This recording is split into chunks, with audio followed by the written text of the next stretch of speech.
Hello everyone, how are you. I hope आप सभी ठीक होंगे। तो कल हमने आइसोमेरिज्म लिखा था, कोऑर्डिनेशन कंपाउंड चैप्टर हमारा चल रहा था। कौन सा चैप्टर चल रहा था? Coordination compound. ठीक है, तो अभी उसी चैप्टर का टॉपिक है वीबीटी, वैलेंस बॉन्ड थ्योरी। ठीक है, उससे करने से पहले हमें ये पता हो जाना चाहिए कि डी ब्लॉक एलिमेंट्स कौन से होते हैं, कौन सी सीरीज़ होती है इनमें। उसके बाद ये हमें आसानी से समझ आ जाएगी वीबीटी, क्योंकि ये बेसिक है उसके लिए। तब तक हमें ये नहीं पता होगा, तब तक हमें समझ नहीं आएगा। ठीक है, जो डी ब्लॉक एलिमेंट है उसमें 3 सीरीज़ होती हैं, 3D, 4D, 5D। 3D series जो होती है वो स्कैंडियम से लेके जिंक तक चलती है, 21 to 30। ठीक है, और 4D सीरीज़ जो है वो ट्रियम से लेके कैडमियम तक चलती है, 39 से 48। ठीक है, और जो 5D सीरीज होती है ये चलती है ल्यूटीरियम से मरकरी तक, यानी कि 57 से 80 तक। ठीक है,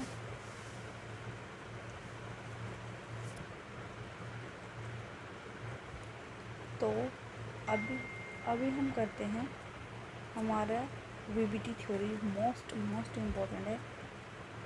ऑलमोस्ट हर बार क्वेश्चन इस टॉपिक से पूछे जाते हैं। ठीक है, वीबीटी ये पॉली एक्सक्लूसिव प्रिंसिपल होता है, हमने पढ़ा हुआ है, जिसमें क्या होता है एक ऑर्बिटल में फिर एक बार में सिर्फ 2 ही इलेक्ट्रॉन आ सकते हैं। ठीक है, इसमें क्या होता है, जो सेंट्रल मेटल कैटायन होता है या एनायन होता है वो क्या करता है, makes available a number of vacant sp-d orbital. क्या करता है ये, इसके अंदर ये सेंट्रल मेटल एटम जो होता है ये अवेलेबल कराता है sp-d ऑर्बिटल जो कि वैकेंट होते हैं ना। वो जो sp-d ऑर्बिटल अगर वैकेंट है वो इसके कोऑर्डिनेशन नंबर के इक्वल होता है, equal to its coordination number to form coordinate bond बनाएगा। ठीक है, ऑर्बिटल्स और लिगेंड के ऑर्बिटल्स के साथ मिलकर कोऑर्डिनेट बॉन्ड बनाने में हेल्प करता है। इसमें देखो ये जो लिगेंड होता है ये इसके पास इलेक्ट्रॉन पेयर होता है, ये इसको डोनेट करेगा, कोऑर्डिनेट बॉन्ड बनाएगा। जो कोऑर्डिनेट बॉन्ड में और कोवलेंट बॉन्ड में क्या डिफरेंस होता है, जो कोवलेंट बॉन्ड होता है वो शेयरिंग बॉन्ड होता है, इसमें दोनों अपने इलेक्ट्रॉन शेयर करते हैं, लेकिन इसमें कंप्लीट डोनेशन होती है इलेक्ट्रॉन्स की लिगेंड की मेटल को। ठीक है, और क्या होता है, हाइब्रिडाइजेशन होता है, मिक्सिंग ऑफ ऑर्बिटल्स मिक्स हो जाते हैं ना, उनको हाइब्रिडाइजेशन कहते हैं, टेक्स प्लेस। इसमें हाइब्रिडाइजेशन होती है ऑर्बिटल्स की जिनकी सिमिलर प्रॉपर्टी, जैसे ये s ऑर्बिटल है, इसमें मैक्सिमम 2 इलेक्ट्रॉन आ सकते हैं, ये p है, इसमें मैक्सिमम 6 आ सकते हैं, और ये d है, इसमें मैक्सिमम 10 आ सकते हैं। ठीक है, तो sp3 हाइब्रिडाइजेशन में sp3d2 हाइब्रिडाइजेशन पता है क्या होगा, s के अंदर ऑर्बिटल्स, s ऑर्बिटल्स खाली हैं, p3 और d2 ये बॉन्डिंग करेंगे। ठीक है, sp3d2 ऑर्बिटल्स यहाँ से निकालिए, sp3 और ये d2। ठीक है, अब जो 3D सीरीज़ है, scandium, titanium, vanadium, chromium, manganese, iron, cobalt, nickel, copper और जिंक। ठीक है, मोस्टली हम इन्हीं के कंपाउंड्स देते हैं, और अदरवाइज ये तो जो हैं ये हमारे ये और भी ज़्यादा इम्पोर्टेंट हो जाते हैं। ठीक है,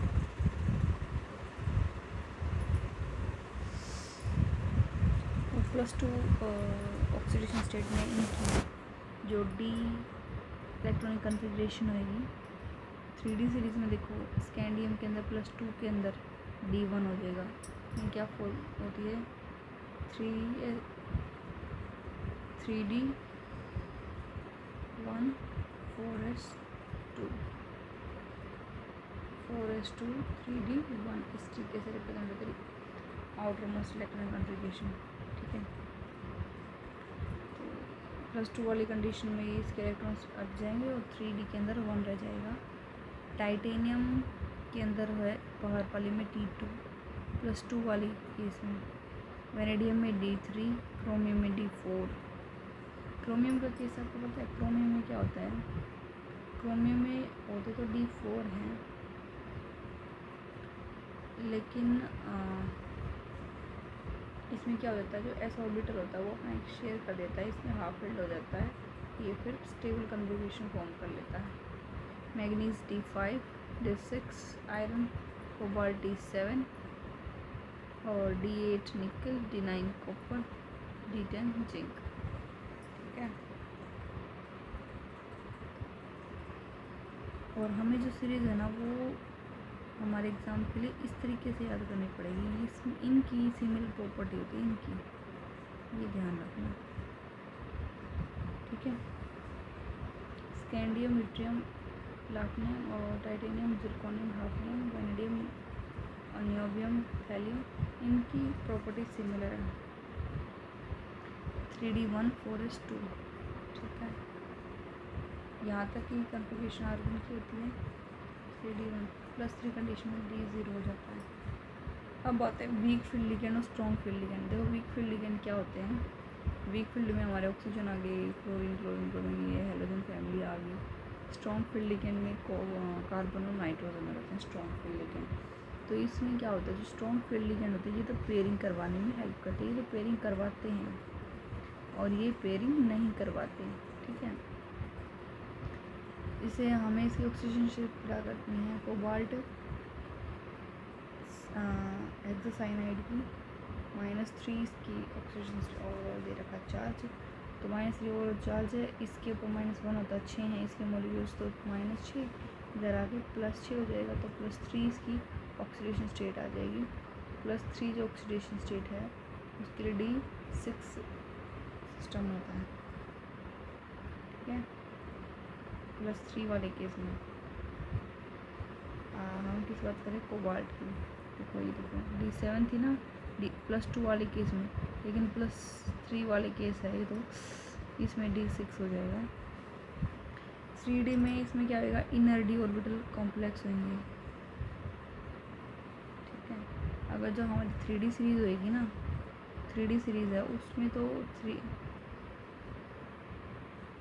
3D में इनर ऑर्बिटल कॉम्प्लेक्स बनेगा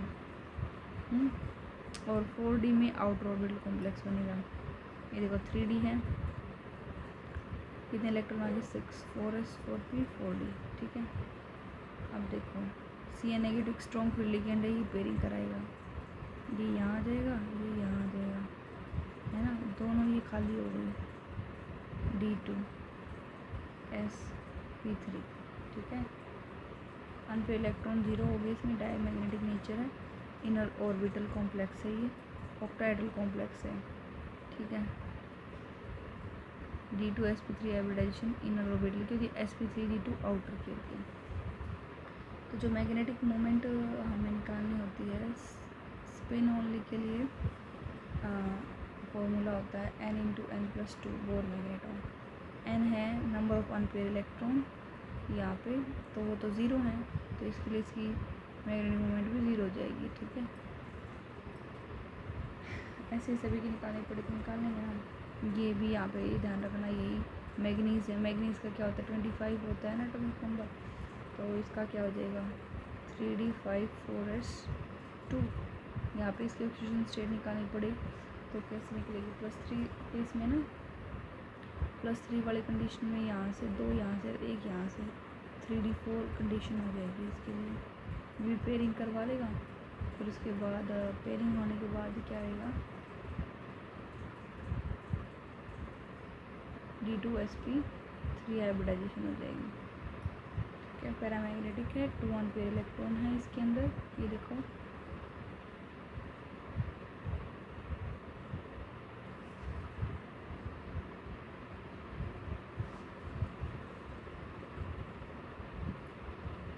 ये देखो वेनेडियम का, ये देखो ये हमारा न्यूट्रल लिगेंड है NH3, इसकी ऑक्सीजन स्टेट क्या होती है? 0।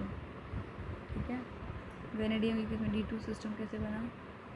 ये वीक फील्ड लिगेंड होता है, ये पेयरिंग नहीं कराता। ठीक है, इसमें D2sp3 हाइब्रिडाइजेशन होगी, इनर ऑर्बिटल कॉम्प्लेक्स होगा, पैरामैग्नेटिक और अनपेयर इलेक्ट्रॉन्स में होते हैं। नंबर ऑफ अनपेयर 2 × 2 + 2 √8, इसका सोल्व करने के बाद हो जाएगा 1.82 बोर मैग्नेटोन।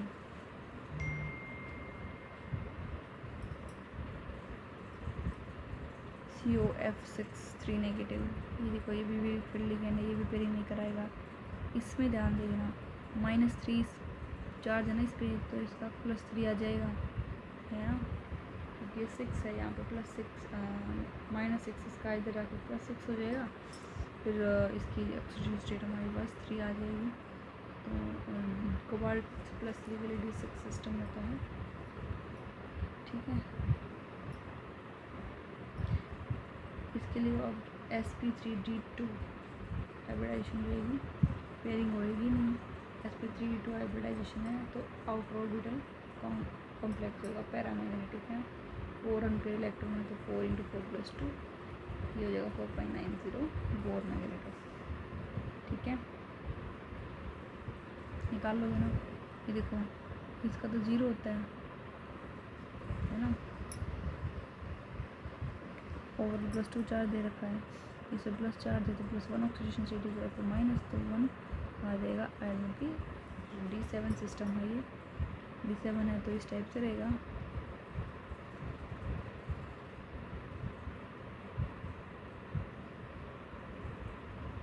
ये वाला भी पेयरिंग करवा देगा।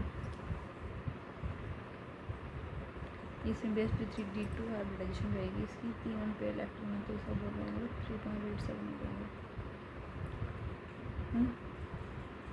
अब आते टेट्राहेड्रल कॉम्प्लेक्सेस, ठीक है, ये आप खुद से ट्राई करना, ठीक है।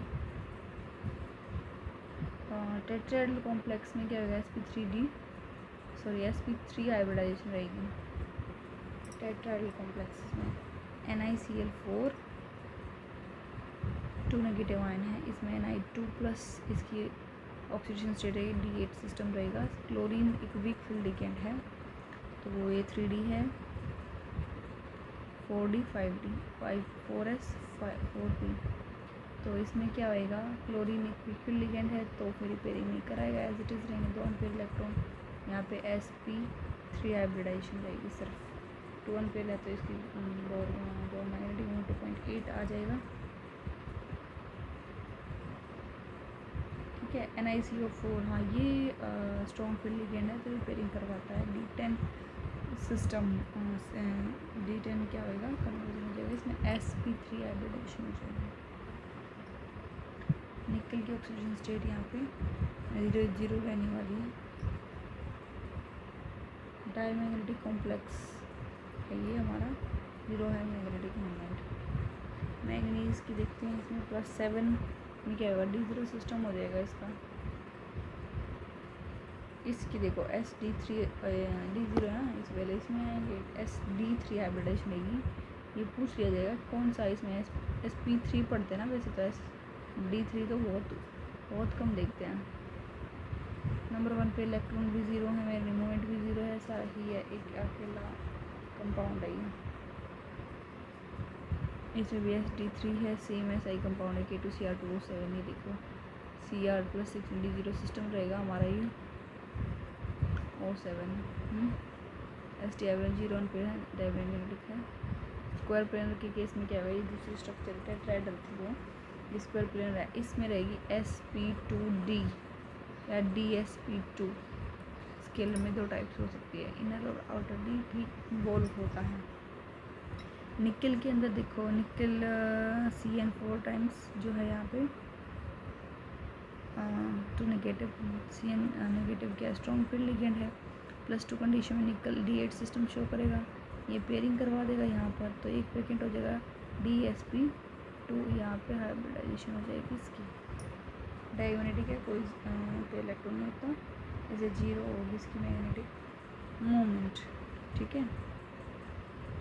अभी तो रहते हैं बेटा।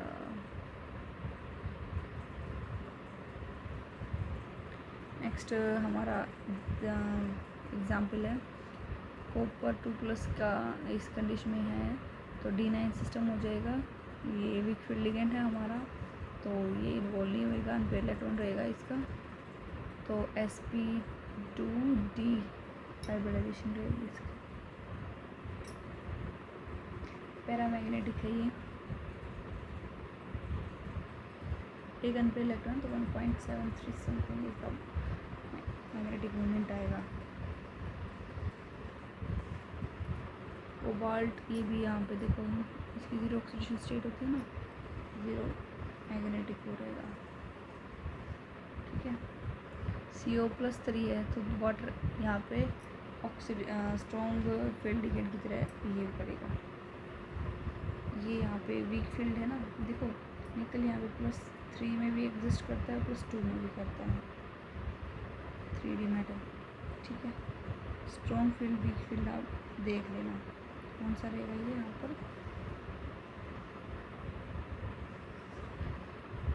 आयरन होता है, सॉरी आयरन कहते हैं, फ्लोरीन एक वीक फील्ड लिगेंड होता है वैसे तो।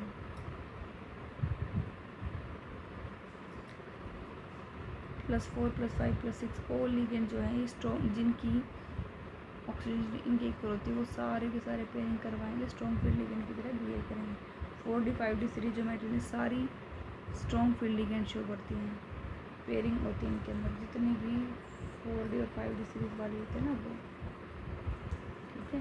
ये भी स्ट्रॉन्ग फील्ड की तरह एक्ट करेगा, है ना, पेयरिंग करवा देगा। स्ट्रॉन्ग फील्ड वाले केस में क्या होएगा, हमारा इनर ऑर्बिटल कॉम्प्लेक्स बनेगा, ठीक है। अभी करते हैं VBT.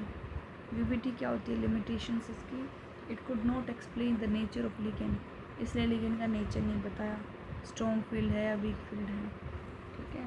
It could not explain why pairing occurring, ऐसे नहीं भी बता पेयरिंग होती क्यों होती है, ऐसा क्या करते हैं स्ट्रॉन्ग फील्ड लिगेंड की, क्यों की पेयरिंग करनी पड़ती है।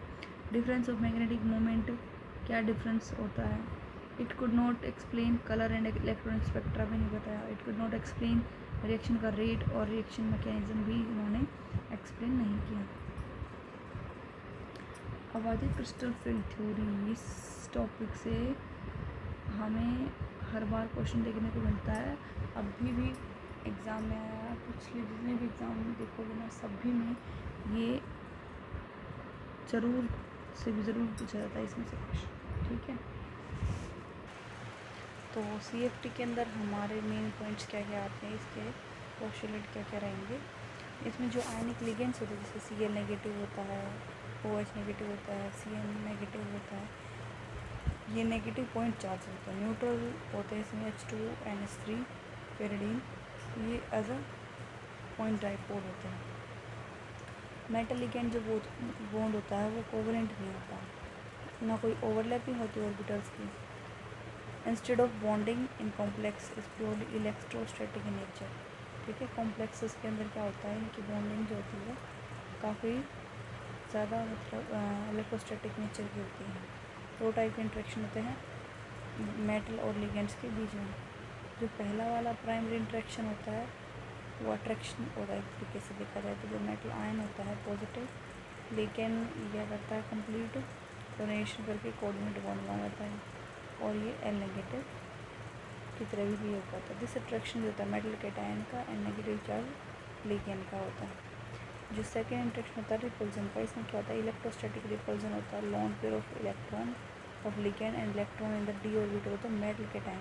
जो मेटल कैटायन होता है इसके जो d ऑर्बिटल के अंदर इलेक्ट्रॉन्स होते हैं वो, और जो लिगेंड के लोन पेयर होते हैं वो, उनके आपस में क्या होगा रिपल्जन होगा, दूर दूर भागेंगे, जिससे क्या होगा डिजनरेट हो जाएगा, ठीक है। वहाँ पे orbitals more the primary interaction more will be the secondary interaction, ठीक है। 5 जो d ऑर्बिटल्स होते हैं ना, d ऑर्बिटल्स जो 5 होते हैं ना, ये फ्री मेटल आयन के अंदर डीजनरेट होती है, इसमें इनकी सेम एनर्जी होती है, ठीक है।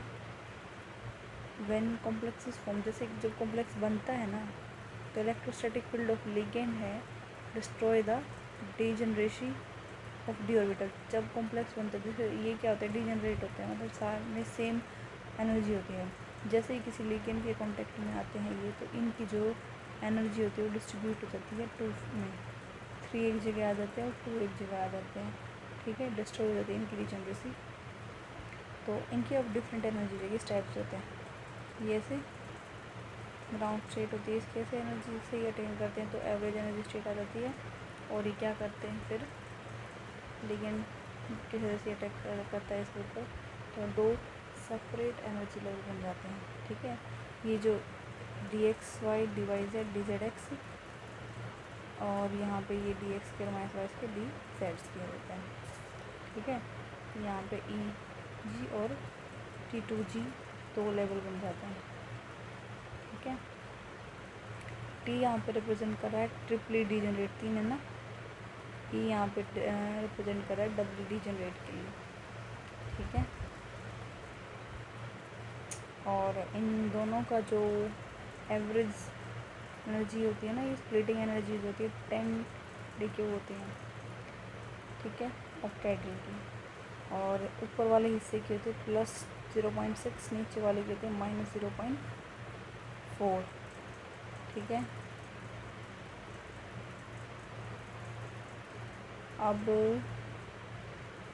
क्या होगा, ये शेप देखते हैं, dxy की शेप होती है इस टाइप की, लोब्स होती हैं इनके सेंटर से लाई करते हैं, इधर से इधर से, ये x है ये y है, ठीक है। एक्स जेड के लिए सेम इसी टाइप से ही होती है, okay. dx square minus y square के लिए यहाँ इस एक्सेस पे लाई करेंगे, ये देखो x square minus y square, dz square के लिए इस टाइप से होगी, ठीक है। इसी तरीके से थोड़ा कलर डाल्स, ये तो ऑक्टाहेड्रल के अंदर था, अब आएगी टेट्राहेड्रल के अंदर, ठीक है। क्रिस्टल फिल्ड स्प्लिटिंग कॉम्प्लेक्सेस जो होते हैं टेट्राहेड्रल के अंदर क्या रहेगा, और फिर टेट्राहेड्रल कॉम्प्लेक्स के अंदर क्या होता है, ऑक्टाहेड्रल का बिल्कुल अपोजिट होता है। ऑक्टाहेड्रल में क्या होता है, मतलब जो 3 ट्रिपली डीजनरेट थे ना, वो नीचे थे और डबली वाले ऊपर थे, तो इसमें उल्टा हो जाएगा, डबली वाले को नीचे आ जाएंगे, डबली डीजनरेट और ट्रिपली डीजनरेट ऊपर हो जाएंगे, ठीक है। तो फिर इसमें क्या होएगा, इसकी स्प्लिटिंग एनर्जी होगी +0.4, इसकी होएगी -0.6।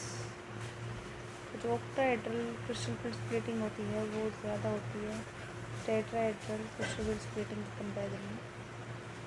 तो यहाँ से क्वेश्चन उठ सकता है कि इनमें से किसकी ज़्यादा, मतलब इनका आउटर पूछ लिया जाए, इक्वल होती है, छोटी होती है, बड़ी होती है, कैसी होती है, ठीक है।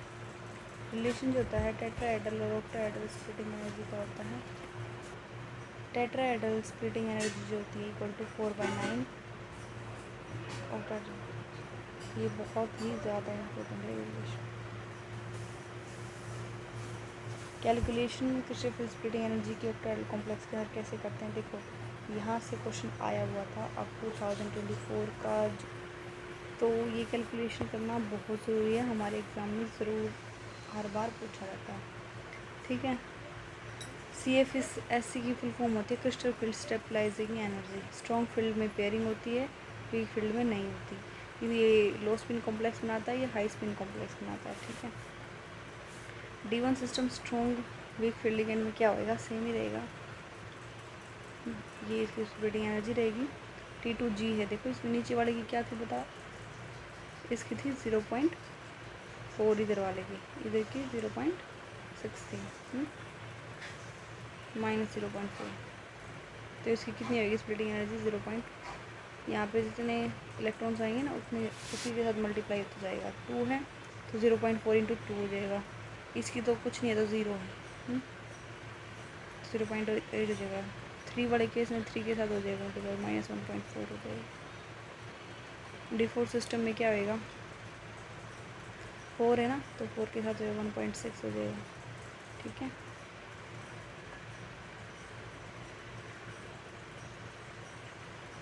हाँ, ये स्ट्रॉन्ग फील्ड लिगेंड के केस में है 1.6, और वीक फील्ड लिगेंड के केस में पेयरिंग ना हो तो उसमें एक ऊपर चला जाता है ना, तो यहाँ पे 0.6 और -1.2 दोनों का सब्स्टिट्यूशन करेगा 0.6 रह जाएगा, डे 5 वाले सिस्टम में इस तरीके से होता है। देखो स्ट्रॉन्ग फील्ड लिगेंड में यहाँ पे पेयरिंग हो जाएंगे तो पाँचों के पाँचों इधर रहेंगे।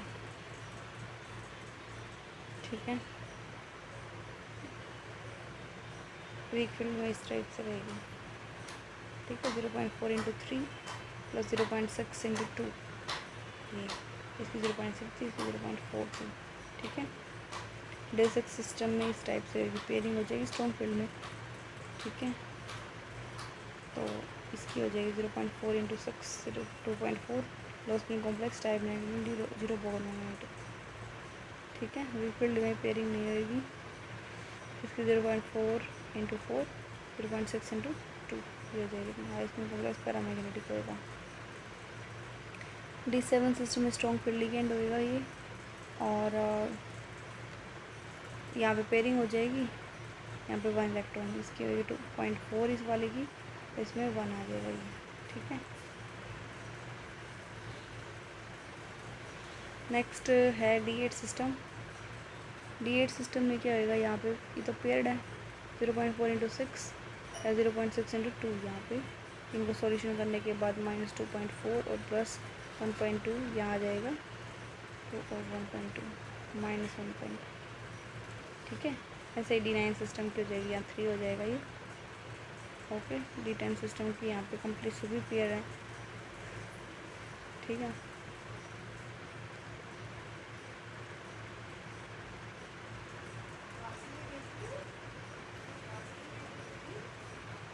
अब आता है टेट्राहेड्रल कॉम्प्लेक्स की कैलकुलेशन कैसे की जाती है। इसमें कोई पेयरिंग नहीं होगी, no concept of low spin and high spin. इन टेट्राहेड्रल कॉम्प्लेक्स में कोई लो स्पिन हाई स्पिन वाला वो नहीं है कॉन्सेप्ट। टेट्राहेड्रल कॉम्प्लेक्स हमेशा हाई स्पिन कॉम्प्लेक्स ही होते हैं। ठीक है, D1 सिस्टम में क्या होएगा, ये 1 इलेक्ट्रॉन यहाँ पे डिजेनरेट डी ऑर्बिटल एक इधर आ जाएगा E और T2, ये बेरी सेंटर होता है ये वाला। माइनस इसकी कितनी है, -0.6 यही रहने वाली है। ऑक्टेट्रल के केस में रिलेशन बताना होता है, -0.6 इंटू 4/9 ऑक्टेट्रल। इसको सोल्व करेंगे ना, ये आ जाएगा -0.27। D3 सिस्टम में 3 आ जाएंगे, 2 इधर और 1 इधर, तो ये 0.6 इंटू 2, ये 0.4 इंटू 1। सोल्यूशन का जो है 0.8 हो जाएगा, 4/9 इसका रिलेशन होता है। ठीक है, स्पेक्ट्रोकेमिकल सीरीज मोस्ट इम्पोर्टेंट, इस यहाँ से हमेशा क्वेश्चन पूछे जाते हैं। ये देखो CO Cn negative, PH3 NO2 negative, ये पाई एक्सेप्टर लिगेंड्स होते हैं। स्पेक्ट्रोकेमिकल सीरीज ध्यान रखना, इसमें ये डोनर एटम्स हैं। ठीक है, ये बोल्ड लेटर से लिख रखे हैं ना, ये डोनर एटम्स हैं। कौन कौन से फैक्टर्स अफेक्ट करते हैं magnitude of splitting energy. Oxidation state affect करती है मेटल के टाइम की। जितना ज़्यादा ऑक्सीडेशन स्टेट होगा मेटल के टाइम का, उतनी ही ज़्यादा मैग्नीट्यूड होएगा। ये देखो, इसका ज़्यादा ऑक्सीडेशन स्टेट है, ये ज़्यादा मैग्नीट्यूड है स्प्लिटिंग एनर्जी। देखो इसका कंपेरिजन है ना, same oxidation state of metal के टाइम का जो होता है, but number of D electron different होने चाहिए। ये देखो सेम है, लेकिन डी इलेक्ट्रॉन डिफरेंट होने के इसमें 3D7 है, 3D8 है, तो 8 वाले में कम होएगी स्प्लिटिंग एनर्जी और 7 वाले में ज़्यादा होएगी। प्रिंसिपल क्वांटम नंबर जो होता है डी ऑर्बिटल ऑफ मेटल के टाइम का, वो डायरेक्टली प्रोपोर्शनल होता है मैग्नीट्यूड ऑफ स्प्लिटिंग एनर्जी। जितना ज़्यादा ये होगा उतना ही ज़्यादा स्प्लिटिंग एनर्जी होएगी। लेस्टेरिक हिंड्रेंस अराउंड लार्ज मेटल के टाइम। ठीक है, स्प्लिटिंग एनर्जी देखो इसकी +2 है, 3D7 4D7 5D7 है। ठीक है, तो 5D वाले की क्या रहेगी सबसे ज़्यादा, फिर 4D फिर 3D। नेचर ऑफ लिगेंड की बात करते हैं। स्ट्रॉन्ग फील्ड लिगेंड होगा तो लार्ज वैल्यू होगी स्प्लिटिंग एनर्जी की, वीक फील्ड होगा तो स्मॉल वैल्यू होगी स्प्लिटिंग एनर्जी। ठीक है, नंबर जो ऑफ लिगेंड जो होते हैं वो ऑक्टाहेड्रल के केस में की ज़्यादा होती है, स्प्लिटिंग एनर्जी टेट्राहेड्रल की कम होती है। इसमें 6 लिगेंड होते हैं, इसमें 4 होते हैं। ये डायरेक्टली प्रोपोर्शनल होता है स्प्लिटिंग एनर्जी के। 4 हैं तो कम होगी इसकी ज़्यादा होगी। ठीक है, क्रिस्टोफर स्प्लिटिंग एनर्जी की एप्लीकेशंस कहाँ यूज़ करते हैं। Enthalpy of hydration of transition metal complex की एंथैल्पी निकालने में भी यूज़ करते हैं। ठीक है, हाइड्रेशन एनर्जी डायरेक्टली प्रोपोर्शनल होती है चार्ज की। और चार्ज इनवर्सली प्रोपोर्शनल होता है साइज़ की, ठीक है। एक्सपेरिमेंटल हाइड्रेशन एनर्जी जो दी गई, theoretical hydration energy process crystal splitting energy. ये देखो लैटिस एनर्जी या हाइड्रेशन एनर्जी की का रिलेशन हमारे 3D सीरीज़ वाले आइटम्स के साथ। सबसे पहले तो लैटिस एनर्जी क्या हो रही है, धीरे धीरे धीरे धीरे वेनेडियम तक बढ़ रही है, उसके बाद एकदम से घट गई, यहाँ पर आ गई मैग्नीज, फिर बढ़ेगी, ठीक है, फिर धीरे धीरे घटेगी। Ionic radii divalent matter cation की जो होती है फॉर हाई स्पिन कॉम्प्लेक्स के लिए क्या रहेगी आयनिक रेडियाई। देखो सबसे पहले बात करते हैं लो स्पिन कॉम्प्लेक्सेस के केस में, तो इस तरफ बढ़ रही है यहाँ से यहाँ पर, ठीक है। सबसे ज़्यादा इसकी है Ca2+ की, फिर उसके बाद धीरे धीरे ये भी कह सकते हैं घट रही है। हाई स्पिन कॉम्प्लेक्स के लिए ये, लो स्पिन कॉम्प्लेक्स के लिए ये रहने वाली है, ठीक है। अब यहाँ पे आपका चैप्टर कंप्लीट होता है कोऑर्डिनेशन कंपाउंड, ठीक है। अब जब आप इस क्वेश्चंस लगा के देखोगे आई होप वो सारे क्लियर हो जाएंगे, ठीक है। Thank you guys, I hope आप लोगों को समझ आया होगा। अब मिलते हैं नेक्स्ट चैप्टर के साथ, तब तक के लिए bye bye, okay, thank you.